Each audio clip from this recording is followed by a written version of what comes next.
the first day of the reign of Charles III, and it's a nice day, and I think it's going to be downhill all the way from here.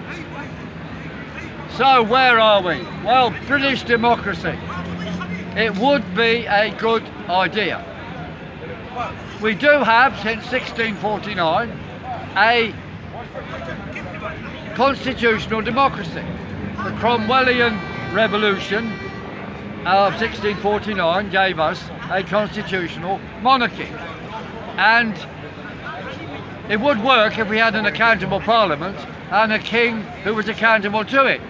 But even from day one of the constitutional monarchy, the monarchy carried on resisting, and although King Charles II was instated by Cromwell, after Cromwell died, King Charles II exhumed Cromwell's body and stuck it on the Tyburn tree near here, showing what they really thought. They did not believe that they should be disempowered. And ever since then, I think it's fair to say there has been struggles between the monarchy's powers and Parliament. Right now, I think it's fair to say we neither have accountable Parliament or an accountable monarch which obeys Parliament. So when people say, let's go back to democracy, no, we've never had it. We've never had democracy. And let us think about what we do actually want. You see, even if we do have an accountable monarch, we know that the Cromwellian Revolution of 1649 was incomplete. The levellers, the underclasses, were demanding rights themselves, and they occupied St George's Hill to get rid of all the kingly power which they believed had come since 1066. But those men there were cut down. The hired men came to St George's Hill and cut them down, and that ended an extended revolution. So we carried on with the supposed accountable monarchy, constitutional monarchy. Now, these events yesterday, of course, we were there to make a certain point, and numbers of people were also there making the idea that we should have no monarch at all. And that is a very fair point, and they did well. However, they got shut down in a number of places, and we know in Manchester, for example, the police stole a speaker without giving any reason at all. They just took it away because they could see that it was going to be used to actually disrupt the coronation celebrations in Manchester in front of a big screen, I suppose. Well, our mission at the Pen yesterday was not to disrupt the procession itself, but to say that the king must be accountable. And to do that, we wanted to get notices high up on the Ministry of Defence building so that we could say what we wanted.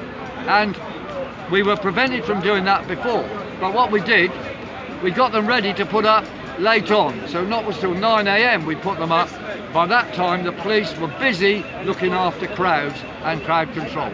So we got away with the big posters where we wanted. I stood on the wall and shouted out to King Charles when he came and when he went, you must support the people of the United Kingdom, not do the bidding of the World Economic Forum. And that message got across, and it appears that I was shown even on BBC.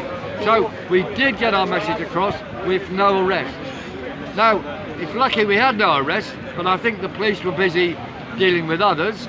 And furthermore, they know when they arrest us, there's always a comeback. We always turn up in numbers. We would have made more disruption than they were ready for. So what we did was the best way, and I'm very happy, and I want to say thank you to all concerned.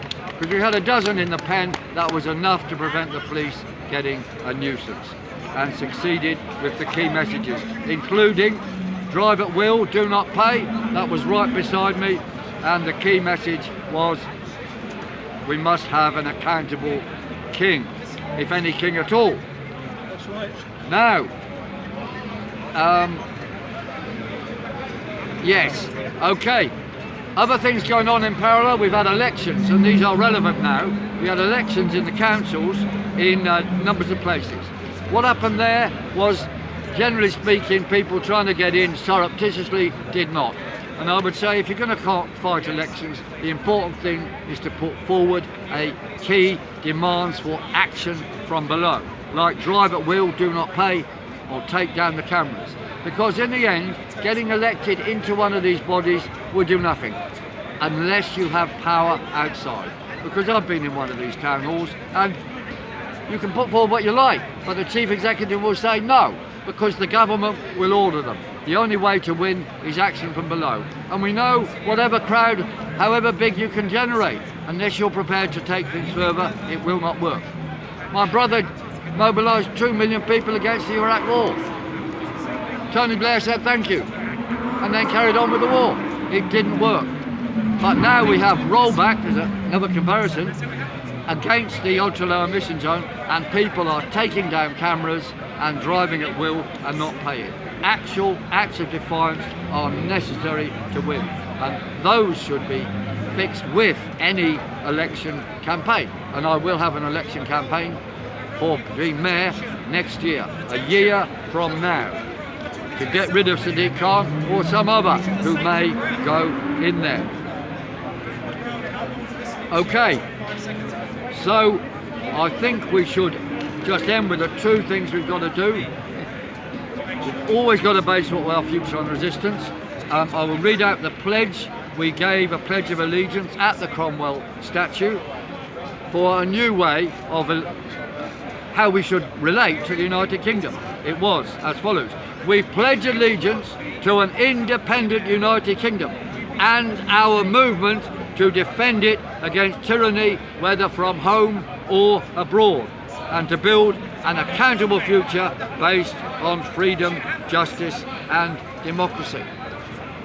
Quick round of applause for that, thank you. And we should press on with this and make it a more general thing in parallel with our new The United Front statement, some of which I've read out before. I won't read it again, but it's online and has got a lot of support and many signatories, including the Sikhs, for example, in Southall. The first 2 points are: men are men, women are women, and roads are for travelling as opposed to being blocked up. And other key points, of course, are accountability. We've got to have the right to de-elect anybody who does a U-turn. In response to a petition from below, elections must be re-held, and people such as the BBC and heads of police should be directly elected. We've got many ideas on there. We should build those two things: the new pledge and the United Front for our movement. Okay, so thank you very much for coming, and I will end with our usual in one. Resist! Defy! Do not comply! Hey, well said, Piers. Thank you. Well done.